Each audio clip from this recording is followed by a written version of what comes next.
Howdy, folks. It's your friend Max Mogren reporting live for you from Winona, Minnesota. Still visiting family here in Minnesota with Wake Up Wyoming here at Wake Up News. It's September 19th, 2017. A lot of big news. I was hoping our big story today was going to be Wake Up News hitting 500,000 likes. We're within 200 likes of hitting 500,000, a goal we've been shooting for quite a while. But sadly, we're still stuck reporting on all these darn hurricanes. If you haven't followed it, Hurricane Maria not getting too much coverage here in the U.S., but it has utterly decimated the island of Dominica in the Caribbean. Now it has got its sights set on Puerto Rico. CNN just reported that it is going to be the strongest hurricane. It's a Cat 5 hurricane with up to 175-mile-an-hour winds. We see some laughy faces here in the live stream. It's sad. People think that's funny. The trolls are out in full force. But the question I'm asking tonight, why is the mainstream media silent about the reality of weather warfare? It's really tragic when these islands, these poor islands in the Caribbean, are being destroyed. Heartbreaking to see. Again, Dominica just utterly battered. This just came out of the New York Times. I'm going to read you this article. Hurricane Maria does mind-boggling damage to Dominica, the leader says. The roof blew off the leader's house, actually. It was about midnight as Hurricane Maria was battering the Caribbean nation of Dominica that Prime Minister Roosevelt Scarrett took to Facebook. Roofs everywhere, he wrote, were being torn off by the powerful storm's winds. He himself had to be rescued from his official residence. "We will need help, my friend. We will need help of all kinds," he said, describing the damage as mind-boggling. And then silence from Prime Minister Scarrett, and it appears from the rest of the island. As the storm, described by the National Hurricane Center as potentially catastrophic, moved toward the Virgin Islands and Puerto Rico on Tuesday, little could be learned about the conditions on Dominica. By early Tuesday morning, phone and internet signals on Dominica appeared to be down, leaving the island virtually incommunicado. An interesting little aside there, Zachary Coons, editor-in-chief here at Wake Up News, has been setting up an interview with Storm Clouds Gathering, Aaron from Storm Clouds Gathering, who actually relocated to Dominica, I think last year, and they're doing a permaculture farm there. So Aaron, I've been trying to coordinate this interview with him. We were planning on doing it Wednesday, and now there's no service whatsoever there from Dominica. So, our thoughts are with Aaron and all the people of Dominica. There's 72,000 people on that island, and the place got hammered right in the crosshairs of the storm. Again, the mainstream media very eager to blame climate change for this, but they never address the fact that we have the power to steer hurricanes. We've had it for a very long time. The U.S. government started experimenting with this sort of thing back in 1947 with Project Cirrus. Then throughout the 60s, 70s, and 80s, they had Project Storm Fury. And now we have HAMP, the Hurricane Aerosol Manipulation Program of the Department of Homeland Security. These things are real. But more on Dominica. Again, our thoughts are with Aaron and the folks, Storm Clouds Gathering. They started a permaculture farm there on the island, and the whole island trashed. The island of 72,000 was hit with maximum sustained winds of nearly 160 miles per hour. "So far, we have lost all what money can buy and replace," Mr. Scarrett said on Facebook. "My greatest fear for the morning is that we will wake to news of serious physical injury and possible deaths as the result of likely landslides triggered by persistent rains." So, again, Hurricane Maria, the third of a string of hurricanes to hit the Caribbean. Heartbreaking to see. And Guadalupe, Martinique, not as badly hit, but there's some more stories there. We don't hear too much about that. A lot of storms go unreported. CNN just came out, Maria gaining power as the storm closes in on the Virgin Islands and Puerto Rico. Wind speeds of the Category 5 storm hitting 175 miles per hour, so it's increasing. Puerto Rico, where more than 45,000 homes and businesses are still without power after Hurricane Irma, brace Tuesday night for an even more powerful blow as Maria headed directly for the U.S. territory. Many of the 3.4 million residents live on the eastern half of the island, which forecasters worry will endure the brunt of the most powerful hurricane ever to hit Puerto Rico. That's coming from CNN. The Category 5 storm with sustained winds of 175 miles per hour. Again, it was sustained winds of 160 when it hit Dominica, so even stronger now. Will smash into the Virgin Islands tonight. It has already obliterated parts of Dominica. Puerto Rico will get hit hard Wednesday morning, the National Hurricane Center said, and the storm can be catastrophic. And it goes on and on. So heartbreaking to see all of that coming out of the Caribbean. You know, tonight we were hoping to be celebrating Wake Up News hitting 500,000 likes, something that Zach and the other editors here have been pushing for 6 years now. And instead, we're still reporting on hurricanes. Again, the mainstream very eager to blame climate change, but they never address intentional weather manipulation. Okay? So, sad stuff. Kai Fernando Davis Sr. saying, should we be paying attention to Bitcoin? Let's move on. You know, the hurricanes, I can't stress it enough. We need to help raise the awareness of these weather modification technologies, of the fact that hurricanes and storms of all sorts, droughts, earthquakes, etc., have been weaponized. They have been weaponized for a very long time. If we're wondering why islands like Dominica and Puerto Rico are getting hammered, take a good look at the book. I usually have it with me, but I'm visiting family at the moment. The Shock Doctrine by Naomi Klein. She's got an excellent couple chapters, one called Blanking the Beach, about tsunamis in the Pacific Islands, and another one about the recovery from Hurricane Katrina, disaster capitalism, people moving in, developers, corporations, governments moving in. And literally, as they say in the stock market, buy when there's blood in the streets, right? When there's a big disaster, when the market crashes, that's the time to buy. Well, it's the same with wars and natural disasters. So places like Puerto Rico, I have a good friend, Carla Colon, I met out at Standing Rock. She's a Puerto Rican. She was telling me all these stories about the development pressures in Puerto Rico, where the native Puerto Ricans are getting kicked off of their land so rich Westerners can buy up the place. Well, a hurricane like this in places like Puerto Rico and Dominica sure makes it a lot easier to boot everybody off the land. Once their homes are destroyed, their businesses are destroyed, their lives are destroyed, turned upside down by these storms. So it is heartbreaking to see. But onward to Bitcoin, like Kai mentioned, should we be paying attention to Bitcoin? Absolutely. Because the markets are crazy. The crypto markets are absolutely bonkers. I don't really support buying Bitcoin. I don't know if it's going to solve the problem or if it's just another Trojan horse. But Zero Hedge reported tonight at 6:35 p.m., September 19th, cryptocurrency concentration. Just 4% of IP addresses own over 95% of Bitcoin. Okay, this is huge. You wonder why these markets are so volatile. Well, if 95% of the Bitcoin is concentrated in the hands of 4% of the people that buy it, obviously they can manipulate those markets. Bitcoin has been making a lot of news lately. The cryptocurrency shot up in value by over 200% in 2017, making many people fear that the market is in a bubble. Last week, as we all know here at Wake Up News, China decided to close its Bitcoin exchanges, which caused investors around the world to panic about the currency's long-term viability. But How Much.net asks, how many people own Bitcoin, and how is the currency distributed around the world? Check out our new visualization, okay? The Bitcoin wealth distribution. Check it out.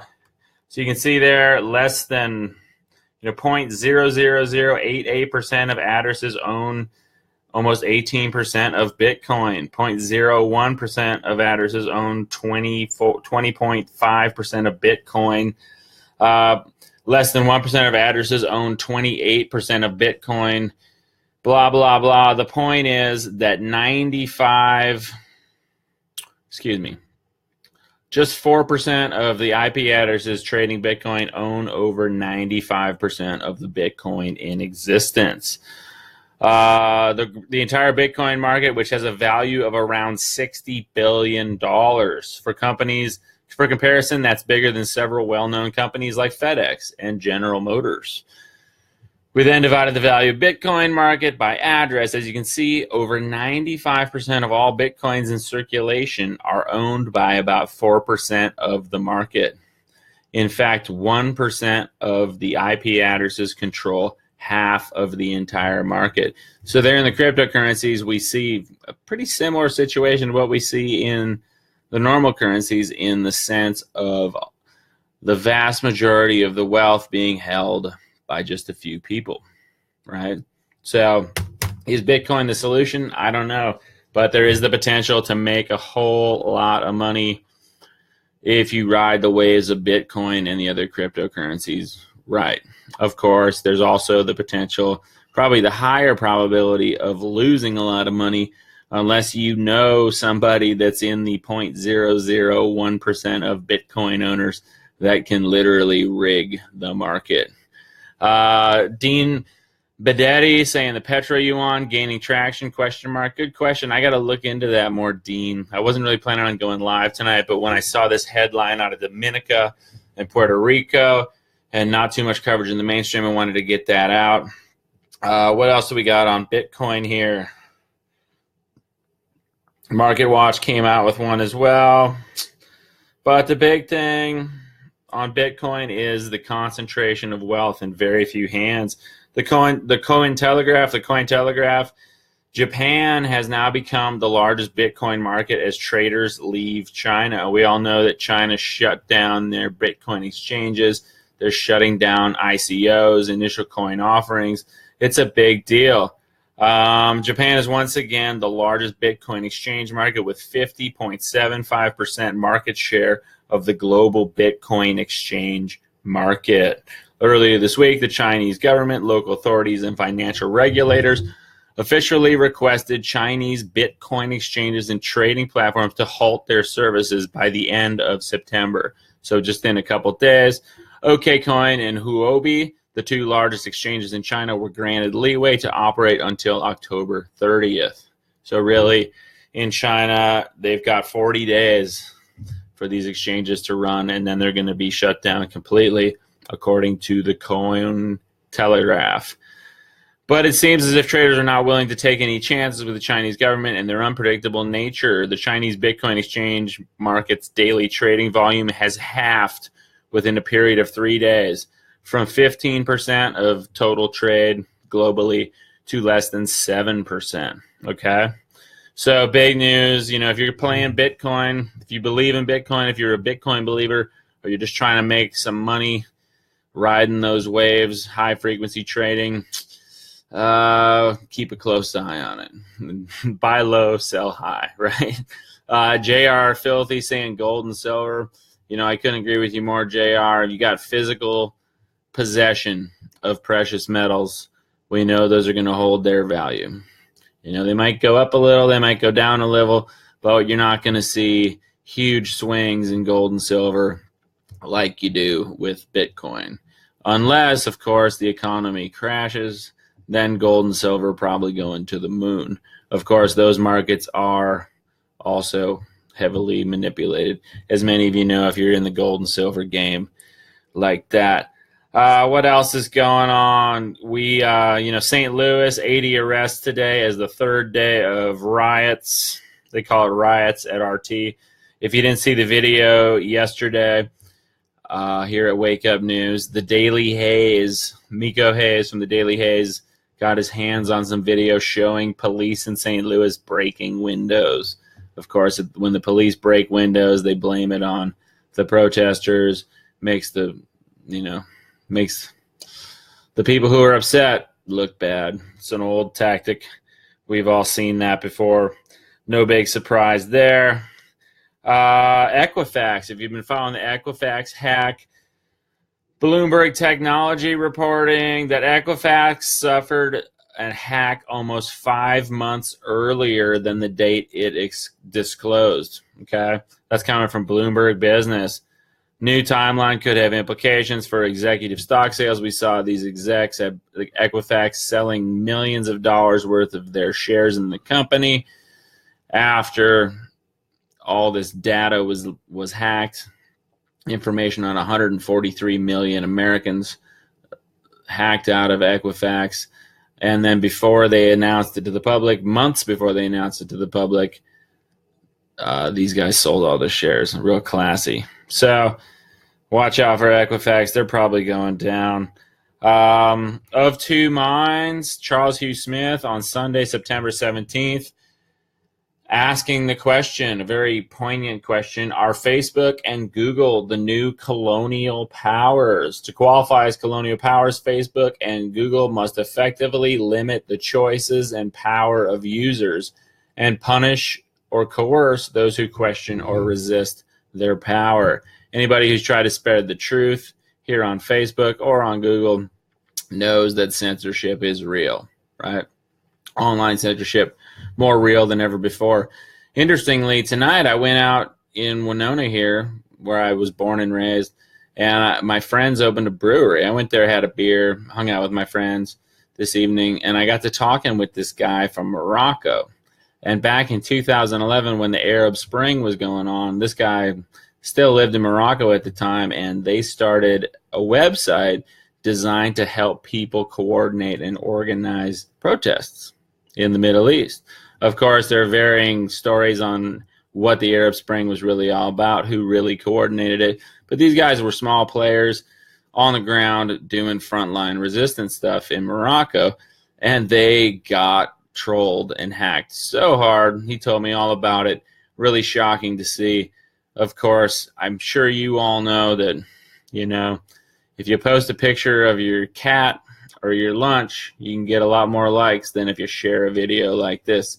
And it's not just because people love cats and lunch more than the truth. It's because videos like this, articles from independent media, are censored by folks like Google and Facebook. So Charles Hugh Smith asking this poignant question. As you've no doubt noticed, the dominance of Facebook and Google in online advertising is now in the news for a variety of reasons. The possibility that agents of other governments influence U.S. elections with media buys on Facebook, antitrust concerns, the potential for these advert tech giants to effectively silence legitimate online voices under the guise of limiting fake news, and of course the ongoing issues of click fraud and the underperformance of digital ads. The phrase that captures this broad narrative is, when an online service is free, you're not the customer, you're the product. Okay, very thought-provoking from Charles Hugh Smith. Check that out, Of Two Minds, charleshughsmith.blogspot.com. Very fascinating article there. And on a similar vein, Zero Hedge asking a very poignant question yesterday evening. Why is Google hiring 1,000 journalists to flood newsrooms around America? So what do you do when you fail to elect your chosen candidate and your former political allies and mainstream media turn against you by painting you as not as the progressive, open-minded, friendly tech company that you used to be, but as an evil, racist, Russia-colluding corporate villain intent upon destroying all that is sacred in the world? Well, you just buy the media, of course.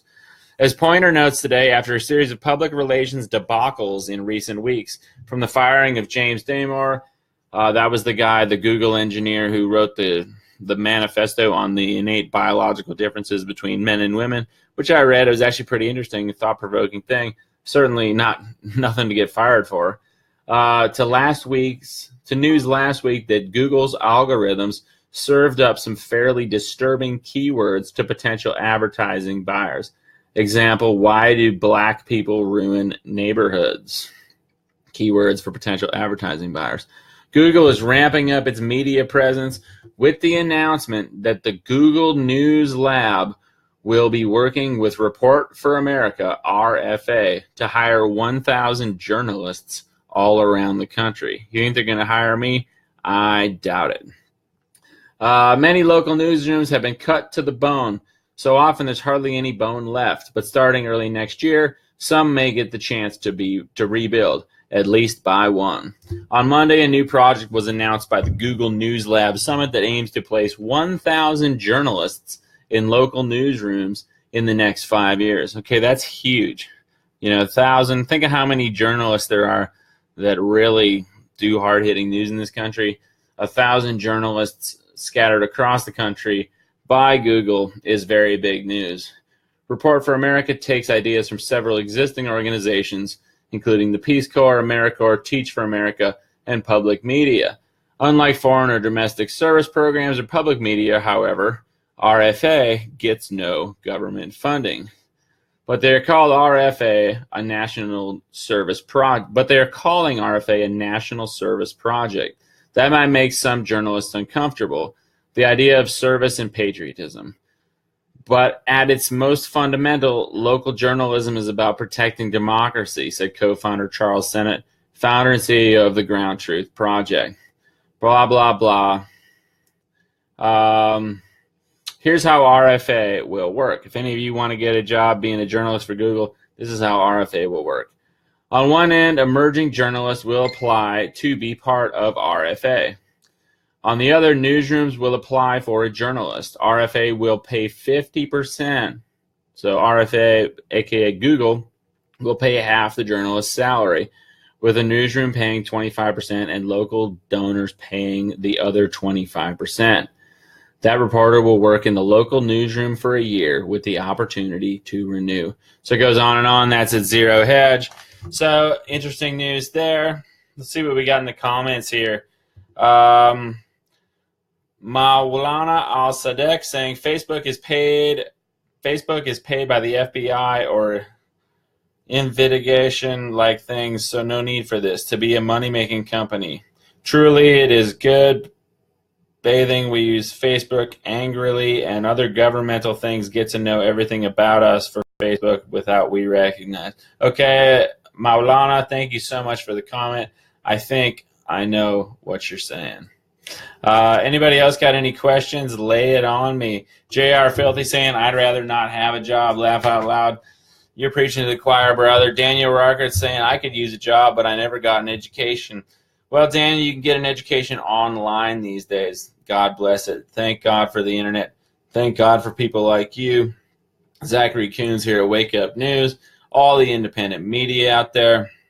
Without you, we wouldn't be doing anything. We'd be stuck in the water without the help of the people who get the word out, like yourselves. Your likes, your shares, your comments really do matter. So thank you so much. Again, tonight, we were hoping to be celebrating as Wake Up News hits 500,000 likes. It's been a long time coming. We're really stoked. We certainly appreciate all of you tuning in tonight, all of your support. And again, keep storm clouds gathering out on the island of Dominica in your thoughts. As we let off the broadcast tonight, Cat 5 Hurricane Maria decimated the island of Dominica. Okay, roofs ripped off, 160-mile-an-hour winds. Now Puerto Rico in the crosshairs with this Cat 5 storm. Winds of up to sustained winds of 175 miles an hour, which is seriously strong. It's a powerful, powerful hurricane. Of course, the technology exists to steer this puppy back out to sea or to weaken it. All the way back in the 40s, the U.S. government was already experimenting with hurricane manipulation. Can't stress that enough. So why are we having these unprecedented natural disasters? In the local paper here, the Winona Daily News, I read that this morning. Let's see what we got. Interesting article actually on the back here. Most of the world's disasters are ignored. Right there. It's a little commentary from a guy named Marcos Kournalakis, who is a senior fellow at the Central European University and visiting fellow at the Hoover Institution. And this is a pretty good article. What a disastrous few weeks. Historic hurricanes, massive earthquakes. By the way, there's another big earthquake in Mexico. I don't know if you've seen that yet. And large-scale wildfires have all simultaneously struck the Americas, grabbing headlines and inspiring telethons. The reporting has been extensive, and the outpouring of generous homegrown support seems endless. Kind of endless. Again, real support would be people questioning why these hurricanes are continuing to cause unprecedented damage. Why is Puerto Rico facing the strongest hurricane in the history of the island when we've had the power, the technology, the U.S. military has had the power and the technology to manipulate, to weaken, and to steer storms for decades. For decades. Goes on, but it's interesting. This article bashes on Russia and China and how American society might be uniquely constituted to work together during crisis. With national self-reliance a distinct part of the country's character, heritage, and mythology, American leaders call attention to disasters and ask communities and their political representatives for help and money. A free, open, and independent media report it all, according to Marcos Kounalakas. Well, if we had a truly free and independent and open media, they would be asking the hard questions like, why aren't these storms being sent back out to sea, or at least weakened substantially before they decimate islands like Dominica, like Puerto Rico? Then he goes on to bash on Russia and China, where dissent is hidden, if not outright crushed. A tightly controlled and censored media environment further assures that news travels slowly and is effectively countered when it runs contrary to national political narratives. I'm pretty sure we have the same bullshit here in the U.S., too. Disaster avoidance and denial are not exclusive authoritarian national traits, however. Following the recent earthquake and tsunami, Japan's government and TEPCO Power Generating Company denied the dangers and misled the public about nuclear fallout from a failing Fukushima power plant. Apologies followed, but the damage was already done. Marcos, that disaster happened 6 years ago. It wasn't really that recent. The independent media was covering it substantially. And while this editorial is saying how great the U.S. media is in the wake of disasters, how great the U.S. government is in the wake of disasters, let's remember what the United States did in the wake of Fukushima.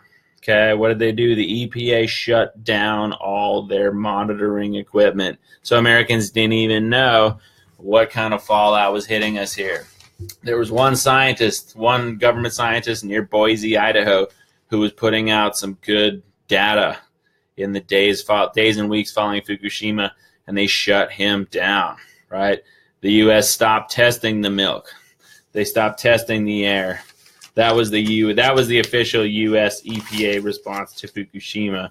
So the notion that we have this free, independent, open media in the U.S. is true to some extent, but you're not going to find it on CNN, NBC, the New York Times, the Wall Street Journal, Bloomberg, Huffington Post, because none of them ask the hard questions. Why aren't these storms being weakened and sent back out to sea? Gary Miles chiming in, FEMA has stepped in but ain't really helping the people in Florida. Yeah, exactly. Exactly. So it goes on and on. Fascinating stuff there. There's actually a really good, I haven't read the Winona Daily News in a while, but this is a pretty good political cartoon that they republished out of the Salt Lake City Trib. It said, what I learned on my visit to South Korea. I learned the Korean people give respect and expect the same in return. They aren't afraid to impeach and jail a president, along with corrupt family cronies. They aren't afraid to go after and jail the head of a global corporate giant. That's Samsung CEO getting 5 years. Imagine this happening in America. You can't. The rich and powerful don't go to jail here. Politicians treat voters like idiots, and Wall Street routinely screws consumers, and we take it. What is wrong with us? So a pretty kick-ass article from this guy Bagley at the Salt Lake City Tribune. It's a good question. I don't think there's anything wrong with us as Americans. I think there's something seriously wrong with our media. Something seriously wrong with our legal system. something serious along with our military-industrial complex and the corporatocracy, right? We're ruled by corporations more so than leaders. Okay? Blah, blah, blah. That's the news out of the Winona Daily News. Pretty good paper all in all, you know. Not totally honest, not totally open, but they're covering some real issues here. Again, if you haven't followed the situation in Cuba with the embassy incidents where it seems like they were under sonic attacks, that's pretty interesting. On the same vein, you know, I'm of the opinion that all Americans are subject to electromagnetic attacks by Wi-Fi, smartphones, smart meters, and on and on and on. You know, when you really ask the question, why are so many people stuck with the blinders on? Why are so many people so lethargic? Why is the anti-war movement so, you know, shut down? And why is it so difficult to get, you know, the people who are engaged, people who are passionate like yourselves are doing a great job. Maybe some people are just immune to the conditioning or do better in the face of it. But the average American just kind of rolling over and taking it in every hole, so to speak. So, I don't know. It's a crazy world. A lot of good comments. There. Daniel Reichert saying it's 10:30 p.m. here. I'm going to have nightmares. Sorry, Daniel. I'm not trying to give you nightmares tonight, brother. Really not. What else is going on? On Monday, the Senate overwhelmingly passed a defense policy bill that pumps $700 billion into the Pentagon budget, expands U.S. missile defenses in response to North Korea's growing hostility, and refuses to allow excess military bases to be closed. No big surprise there. Of course, the paper here, they're saying that Earth just sweated through the third hottest August and summer on record. According to NOAA, the globe last month averaged 61.5 degrees, which was a degree and a half higher than the 20th century average, but behind 2016 and 2015. So the long story short, the last 3 years have supposedly been the hottest 3 summers on record. Maybe it's true. I don't know. It seems like the numbers are a little fudged. But it's important to note if we're talking about heat, you got to remember, when you see the planes flying overhead, leaving those big billowing, spreading trails that linger and form a high, wispy cirrus haze, those high, wispy cirrus hazes trap heat, period. End of story. It's real easy to understand that, too. You go out on a day when the planes are spraying a lot, when the clouds are spreading a lot, and you still need your sunglasses. You go out there, you still cast a shadow because about 90% of the sun's rays get through. But those high wispy clouds trap the heat that would radiate back out into space and send it black down. It's like coating the whole planet with a big blanket of cloud. So if we're talking about unprecedented heat, we have to talk about the planes. We have to talk about global dimming, which is less sunlight reaching the surface at the same time that we're having these unprecedented heat waves. Someone's chucking me a bunch of laughy faces. Laugh it up. You're breathing that stuff too, buddy. I know it's funny. It's a funny, funny world. But that's about it for tonight. Again, keep an eye on the news. Puerto Rico is getting hammered with this storm. It's going right over their heads. Dominica got it yesterday. Our thoughts are with storm clouds gathering. Hopefully we can get him on an interview. We're trying to get in touch with him, but he's incommunicado. We were supposed to interview him on Wednesday about his ongoing projects on the island of Dominica, but who knows how long it'll be until they have power. How long until, who knows what's going on there. So our prayers are with storm clouds gathering, all the people of Dominica, Puerto Rico, all of the Caribbean, as these horrible, horrible storms continue down there. So it's your boy Max Mogren signing off from here, beautiful Winona, Minnesota. I'm going to get back on my normal grind as I get back into the Midwest. Again, despite all the rough news in the world, we're celebrating tonight because hopefully by the end of this video, Wake Up News will have hit 500,000 likes. Again, we covered a little on Bitcoin tonight. Zero Hedge put out a shocking headline today that 95% of the Bitcoin in existence is owned by 4% of the investors. Another piece of news, Zachary Coons just chimed in to let me know. Hopefully we're also going to get an interview with Richard Gage from Architects and Engineers for 9/11 Truth. So we'll hopefully have him on the show pretty soon. It'd be interesting to get his perspective on weather warfare and all that. So if I can, I'm going to ask him a bunch of questions. Obviously, we'll keep it on topic with the 9/11 thing, with the basic fundamentals of what was obviously the most blatant false flag attack in American history, used to justify the endless war on terror, which is in fact a war of terror. So that should be good. But yeah, stay tuned here at Wake Up News. We'll keep going live for you. We'll keep the memes coming, the news articles. Check out our new website, wakeupnews.net. We have more content coming there every day, and we certainly appreciate all of you tuning in. Thank you so much. It's your boy Max from beautiful Winona, Minnesota, signing off for now. Hopefully going live again tomorrow morning with another edition of Wake Up Wyoming from, at the moment, Minnesota. Y'all take care. One love. Peace.